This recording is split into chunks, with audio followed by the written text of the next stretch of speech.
Makadi watete? Sipo makadi munhu waMwari. Ndiri nani? Kwakamira sei kwamuri kubva uku? Handine nyaya yangu yandaya nayo ndeyekuti ndakadana neshamwari yemurume wangu nemurume wangu bva ndatakura pamiri. Saka murume wangu akuti ndoenda kuma-DNA nemwana. Saka nyaya yangu iri pakuti dei mandibatsira kuti ndizive muridzi wemwana. Makadanana nemurume wenyu? Neshamwari yomurume? Panguva imwe chete? Vamaita nhumbu yemwana uyu? Chii chakaitika kuti murume andakuenda kuma-DNA? Pane zvaakanzwasi? Anenge ane munhu akamuudza zvaakamuudza. Saka imimi ndikakuudzai moita sei?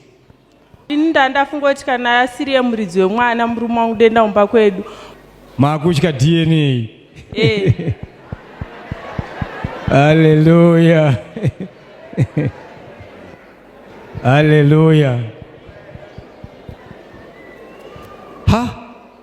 Akuchechi kuno kunonakidza zvechokwadi. Saka, you mean you can carry a child without knowing who the father is? Zvinoitika here zwana amai? Unokwanisa here kutakura mwana usingazive kuti baba wake ndewawa?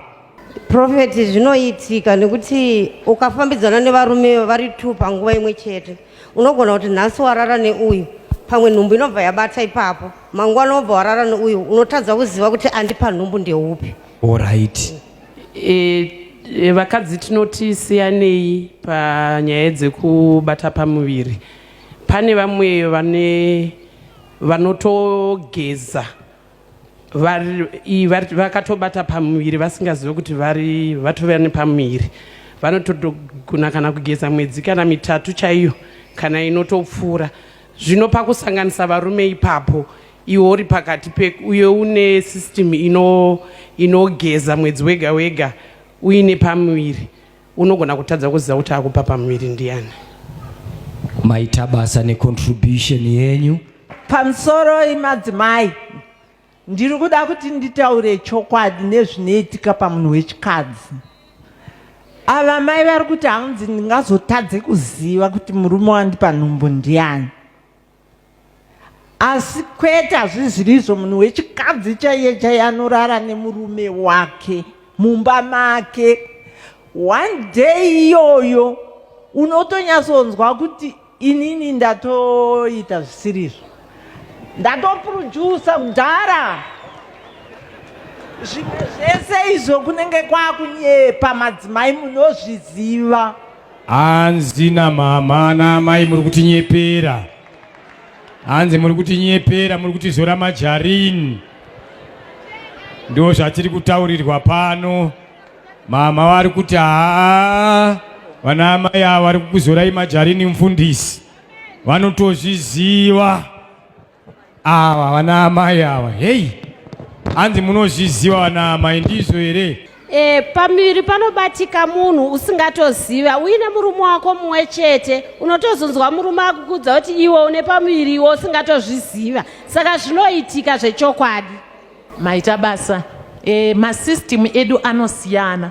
Mumwe ane system yekuti kana akangobata pane zvaanonzwa zvinomudza kuti iyatomimba musi iwoyo paact iyoyo. Then mumwe anogona kusaziva kana kuti zvinodependa nemwana. Ini pa3rd born handina kana kandakanzwa kusvika ndazobvunza nesi kuti nai nesi ichokwadi here kuti ndine mimba, nekuti ndakanga ndisinga kana chandainzwa kusvika ndasvika pa4 months. Asi vamwe vese ava ndaigona kutonzwa kuti pandabata mimba the following morning. Saka zvinongosiyana nesystem. Time inorarama mbeu iri muchibereko kusvika yazoita conception period, inonzi conception period. Patime iyoyo 72 hours. Saka pa 72 hours iyo papa kana vanga vachiti vapinda mumba neshamwari yemurume wavo vopinda futi mumba nemurume wavo chaiye chaiye. Saka pa 2 days or 3 days idzodzo pa window period kana tikaita date back patime yakabata nhumbu kana vakarara nevarume ivava vari 2 ipapapa panokwanisa kuita confusion kuti mama vati handisi kuziva kuti murume akandipa nhumbu ndoupi. masystems evana anosiyana, mumwe anozvinzwa mumwe azvinzwe. Kana watozoitwa pregnancy test ndopaunozozikanwa kuti une nhumbu yakabata rini. Chinoitika ndechekuti mukadzi kana achienda kumenstrual cycle ane time yekuti panopwanyika zai kozouya panozotanga kuumbwa zai. Saka pane mazuva ekuti mukadzi kana paitika inonzi ovulation, meaning kuti panobikwa zai.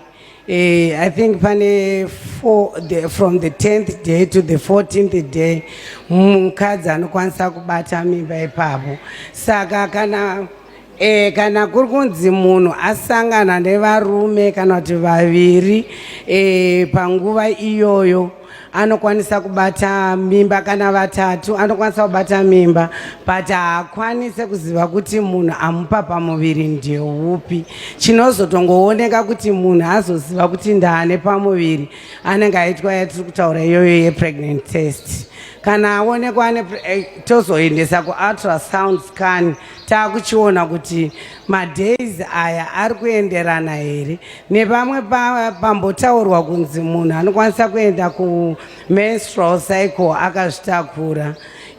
Varipo vamwe vane mahormones anodaro, but munhu hazoziva kuti abata the first month yaakarara newekutanga here kana kuti the second month yaakarara newechipiri. Saka chinozotibatsira kuona madates tichiusa ultrasound scan. Thank you. Zvataura mai avo ndo zvimwe chete zvandanga ndichatsigira ini ndiri mbuya mukoti. Zvavataura unogona kurara chero nevanhu vairi asi hauzokwanise kuziva kuti pawabata nhumbu chaipo ndepapi. Saka zvinenge zvaakuda kutsigirwa nemaskani. Skani ndo inotiratidza madate ekuti apa nepapa ndo pazvaitikira mwana wedu atanga kuumbwa panguva yakati. Mazvita. Saka mudikani watiwo ukaziwa uda kuita sei? Taakuda kunzwa kuti akaziwa ada kuita sei noruzivo rupi? Irworwo. Akaziwa ndoenda kumuridzi wemwana tonogara ikoko.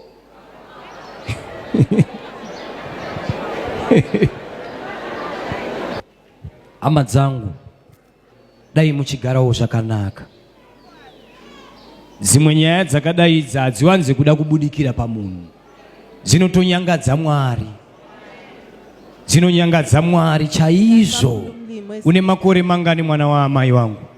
28. Wati ukaziwa uda kuita sei? Ndoenda nogara nemuridzi wemwana. But muridzi wemwana ane mudzimai kawo. Saka uchaita sei? Because mwana uya haasi wemunhu wauri kugara naye. Handienda nditonogarisana, handichakadanana. Mwana haasi ba wemunhu wauri kugara naye. Haasi.